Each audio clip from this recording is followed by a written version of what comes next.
क्या आपको पता है नवरात्रि के पहले दिन माँ शैलपुत्री की पूजा क्यों की जाती है? आखिर क्या कारण है इन्हें सबसे पहले पूजा जाता है? चलिए जानते हैं माँ शैलपुत्री के बारे में। माँ शैलपुत्री माँ दुर्गा का पहला स्वरूप है। शैल का मतलब होता है पर्वत और पुत्री का मतलब होता है बेटी, इसलिए इन्हें हिमालय की पुत्री भी कहा जाता है। पिछले जन्म में माँ शैलपुत्री माता सती के रूप में थी, जो भगवान शिव की पत्नी थी। जब राजा दक्ष ने भगवान शिव का अपमान किया था तो माता सती ने अग्नि में स्वयं को समर्पित कर दिया था। फिर उन्होंने दोबारा जन्म लिया हिमालय के घर और इस बार वो माँ शैलपुत्री बनी।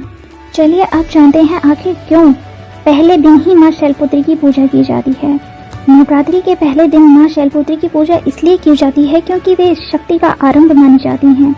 इनकी पूजा करने से जीवन में स्थिरता आती है, मन और शरीर मजबूत होता है और भक्ति की शुरुआत अच्छी होती है।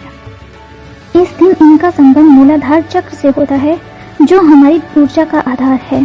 चलिए अब मैं आपको बताती हूँ माँ शैलपुत्री के स्वरूप के बारे में। माँ शैलपुत्री का स्वरूप बेहद दिव्य और शांत होता है। वे सफेद वस्त्र धारण करती हैं। उनका वाहन वृषभ बैल होता है और उनके दाहिने हाथ में त्रिशूल और बाएं हाथ में कमल का फूल होता है, इसलिए इन्हें वृषभारूढ़ा भी कहा जाता है। एक खास बात जो बहुत कम लोग जानते हैं, माँ शैलपुत्री का संबंध चंद्रमा से होता है, इसलिए उनकी पूजा करने से मन की शांति और भावनाओं पर नियंत्रण मिलता है।